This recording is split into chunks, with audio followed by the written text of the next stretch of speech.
Hello అందరికీ, welcome back to my YouTube channel. So ఈరోజు very simple and టేస్టీగా పాలకూర పప్పును ఎట్లా చేయాలో చూసేద్దామా. ఫస్ట్ స్టెప్, ఒక కప్పు కందిపప్పు తీసుకొని మంచిగా ఒక 2 times కడిగి పక్కన పెట్టుకోవాలి. నెక్స్ట్ ఒక 3 కట్టల పాలకూర తీసుకొని మంచిగా కడిగేసి కట్ చేసుకొని ఈ పప్పులో వేసుకోవాలి.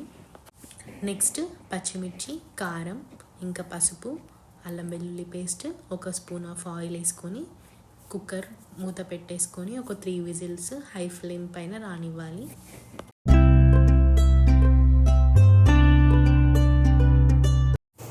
చూడండి, పప్పు అయితే మంచిగా ఉడికిపోయింది. సో ఈ స్టేజ్లో చింతపండు రసం వేసుకోవాలి. నెక్స్ట్ పప్పులో పోపు వేసుకోవడానికి ఒక స్టవ్ పైన ఒక ప్యాన్ పెట్టేసుకొని కావలసినంత ఆయిల్ వేసుకొని ఆవాలు, ఇంకా జీలకర్ర, ఎండుమిర్చి వేసుకొని మంచిగా కలుపుకోవాలి. నెక్స్ట్ ఆనియన్స్, వెల్లుల్లి, ఇంకా పసుపు వేసుకొని ఆనియన్స్ లైట్గా ఫ్రై అవ్వనివ్వాలి. ఆ తర్వాత ఈ పోపులో పప్పు వేసుకొని మంచిగా కలుపుకోవాలి.